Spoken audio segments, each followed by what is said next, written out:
Audience முதல்ல உங்களுக்கு ஒரு பிரச்சனையை பத்தி பேசணுன்றப்போ எந்த அளவுக்கு உங்க நாலேஜ் இருக்கு, உங்க மனசுல எந்த விதமான எண்ணங்கள் இருக்கு அப்படின்றத முதல்ல தெரிஞ்சுக்க நான் விருப்பப்படுறேன். பிரஸ்ட் கேன்சர் அப்படின்னா உங்க மனசுல வந்து ஃபர்ஸ்ட் வர்ற எண்ணம் என்ன? போஸ்ட் மெனப்போஸ்ல தான் பிரஸ்ட் கேன்சர் சான்சஸ் ஹைன்னு சொல்றாங்க. ஸோ நம்ம போஸ்ட் மெனப்போஸ் நெருங்கும்பொழுது அந்த பயம் ஆட்டோமேட்டிக்கா வருது. நமக்கும் வருமோ அப்படின்ற பயம். ரொம்ப கரெக்ட். நீங்க சொன்னது ஒரு எக்ஸ்ட்ரீம் ஏஜ் குரூப்போட ஒரு பயம், நியாயமான பயமும் கூட கரெக்டா சொன்னீங்கம்மா. சொல்லுங்க. இந்த பிரெஸ்ட் கேன்சர் பற்றி அவேர்னஸ் தெரியாத வரைக்கும் சாதாரணமாக தான் எடுக்கப்பட்டது. இப்போ வந்து மேமோகிராம்ங்கிற வார்த்தை வந்து மனசில் ஒலிச்சுட்டே இருக்குது. கண்டிப்பாக அந்த டெஸ்ட் பண்ணி ஆகணுங்கிற ஒரு தீர்மானம் மனசில் வந்து. Yes, very good very good very good, very பாசிட்டிவான ஆன்சர்மா.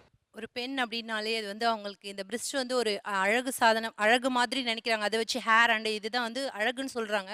பட் அதுல வந்து ப்ராப்ளம் அப்படின்னும் போது அதை நினைக்கும் போது அந்த மொத்த அவங்களுடைய என்ன சொல்றது, அவங்களோட லைஃப்லயே வந்து ஒரு பெரிய சேஞ்ச் கொண்டு வந்துரும் இது. அதனால ஒரு பெரிய பயம், ஃபேமிலிலேயே ஒரு ப்ராப்ளம் வந்துற மாதிரி ஆகும் இல்லையா, அதனால ஒரு சின்ன பயம் அதை பத்தி. பிரெஸ்ட் கேன்சர் வந்தாலே டெஃபினட்டாக the next step is gonna be a death அப்படின்ற மாதிரி. என்னதான் பிரெஸ்ட் ரிமூவ் பண்ணாலும், என்னதான் கீமோதெரப்பி பண்ணாலும், the end is going to be the death, because we are seeing it lively.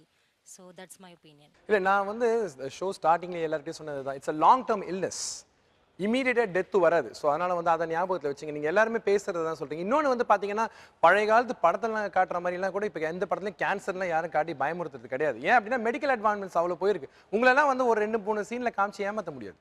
So அதனால் வந்து அந்த இமீடியட் டெத்துன்ற கான்செப்ட் விட்டுட்டு அதை தவிர்த்து உங்களுக்கு என்ன பயங்கள்? ஹெரிடிட்டி மூலிமா வருமோ அப்படின்ற ஒரு பயம் இருக்குது.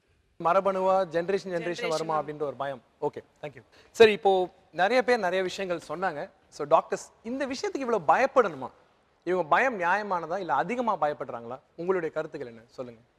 அதான் மார்பக புற்றுநோயை பற்றி பயம் வேண்டாம். ஏன்னா மற்ற கேன்சர் உதாரணமாக பிரெயின் டியூமர் மாதிரியோ பேன்கிரியாட்டிட் மாதிரியோ கஷ்டமான வியாதி இல்லை.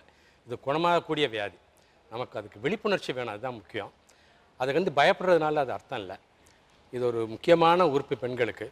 அதனால் அதை பற்றி ஒரு அவேர்னஸ் முக்கியம். ஆரம்ப ஸ்டேஜில் கண்டுபிடிச்சா நிச்சயம் குணமாகும். ஸோ உங்கள் 4 பேர்கிட்டையும் ஒரு 0 என் பண்ணுற மாதிரி நீங்கள் பார்க்கக்கூடிய, கேட்கக்கூடிய, படித்த அறிவியல் பூர்வமான சயின்டிஃபிக் ரிசர்ச் இருக்கக்கூடிய எந்த காரணங்கள் மார்பக புற்றுநோய்க்கு இன்றைய அளவில் அதிகமாக பேசப்படுது, அதிகமாக நம்ம விரல் நீட்டி காட்டுறோம், இது ஒரு காரணமாக இருக்கலாம் அப்படின்னு நீங்கள் ஸ்ட்ராங்காக நம்புகிற விஷயங்கள் இது? டாக்டர் சுப்பிரமணியம், உங்கள் பார்வையில் இந்த கேள்விக்கான பதில் வேற எந்தெந்த காரணிகள் இருக்குது அப்படின்னு நீங்கள் நம்புறீங்க? முதல்ல இது வந்து மரபணுக்கள் மூலமாக வர்றது, ஜெனட்டிக். ஒரு 10% மார்பக புற்றுநோய் மரபணுக்கள் மூலமாக வர்றது. அவங்க தாய் மூலமாகவோ அவங்க பாட்டி மூலமாகவோ இவங்களுடைய உடலில் வர்ற மாற்றங்கள். அடுத்தது முக்கியமானது ஹார்மோன்ஸ் தான். ஈஸ்ட்ரஜன் தான் முக்கியமான ஒரு பெண்களுடைய ஹார்மோன்.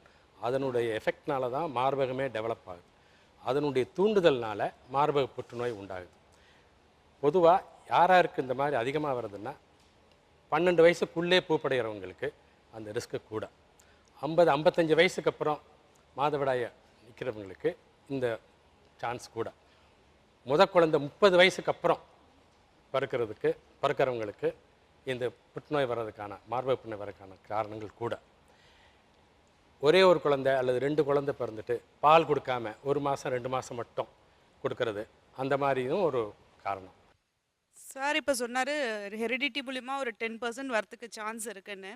ஸோ அந்த 10% வராமல் இருக்கிறதுக்கு நம்ம என்ன ப்ரிவென்டிவ் மெஷர்ஸ் ஏதாவது இருக்கா? பொதுவாக எல்லா வியாதியுமே ஜெனட்டிக்ஸ் அண்ட் என்விரான்மெண்ட் அதனுடைய பேலன்ஸ் தான். இப்போது கோல்டு வந்துச்சுன்னா, நிமோனியா வந்துச்சுன்னா அது என்விரான்மெண்டல் ஃபேக்டர்.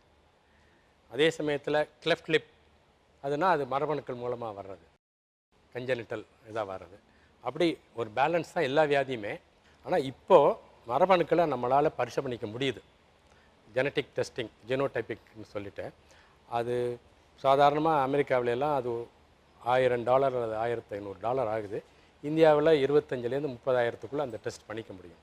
இந்த பிராக்கா ஜீன் பெண்களுக்கு வர்றதுக்கு அந்த இதை வந்து வருதா வெள்ளையா அப்படிங்கிறத சுலபமாக கண்டுபிடிச்சிடலாம். ஸோ அப்போ அவங்களுக்கு இந்த டெஸ்ட் பண்ணலாமா சார்? 6 நாள் 5 ml பிளட்டு கொடுத்தா 4 வாரத்துக்குள்ளே உங்களுக்கு அந்த வாய்ப்பு இருக்கா இல்லையா அப்படிங்கிறது தெரியும், அந்த ஃபேமிலியில் யாருக்கு இருக்குன்ட்டு.